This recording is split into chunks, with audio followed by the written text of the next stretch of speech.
ഞാൻ റംല ബക്ക, Taliparamba municipal chairperson. ഇവിടെ തളിപ്പറമ്പിൽ ജീവ കലാകേന്ദ്രത്തിൻ്റെ ആഭിമുഖ്യത്തിൽ നാടകോത്സവം 22 മുതൽ 28 വരെ നടക്കുന്നെന്നറിഞ്ഞു. ആദ്യമായിട്ടാണ് ഇതുപോലൊരു പ്രൊഫഷണൽ നാടകോത്സവം ഇവിടെ നടക്കുന്നത്. തീർച്ചയായിട്ടും സന്തോഷം തോന്നുന്നു. കാരണം ഒരു സാംസ്കാരിക തനിമ നിലനിൽക്കുന്ന ഈ തളിപ്പറമ്പിൽ ഇങ്ങനെ പുതിയ ഒരു കലയുടെ ഈറ്റിലാണെന്ന് തളിപ്പറമ്പെന്നറിയാം. എങ്കിൽ പോലും പുതിയ തലമുറയ്ക്ക് അതൊക്കെ ഒരു ആവേശമാകാൻ തീർച്ചയായിട്ടും ഇത് ഉപകരിക്കട്ടെ. നാടകമെന്ന് പറയുമ്പോൾ തന്നെ മനസ്സിലേക്ക് ഓർമ്മ വരുന്നത് കുപ്പം പുഴയും കടന്ന് മുന്നോട്ടേക്ക് വന്ന നാടകത്തെ നെഞ്ചിലേറ്റിയ ആ പഴയ തളിപ്പറമ്പുകാരൻ ഇബ്രാഹിം വെങ്ങര. അദ്ദേഹത്തെയാണ് മനസ്സിലേക്ക്, നാടകം എന്ന് പറയുമ്പോൾ മനസ്സിലേക്ക് ഓർമ്മ വരുന്ന അതാണ്.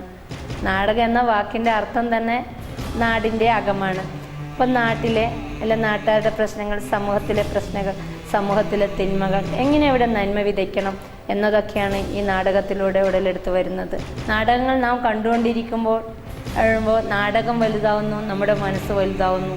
അതോടൊപ്പം തന്നെ ഈ സമൂഹം ഒന്നടങ്ങോ ഒരു നല്ലൊരു സാമൂഹ്യ തിന്മയ്ക്കെതിരെ പ്രവർത്തിച്ചുകൊണ്ട് സമൂഹത്തിൽ നല്ലത് വിധിക്കാൻ ഇതുപോലുള്ള നാടകോത്സവങ്ങൾക്ക് സാധിക്കേണ്ടതായിട്ടുണ്ട്. അതിന് ചുക്കാൻ പിടിച്ചിട്ടുള്ള ഈ ജീവ കലാകേന്ദ്രത്തിന് എൻ്റെ അഭിവാദ്യങ്ങൾ, അഭിനന്ദനങ്ങൾ.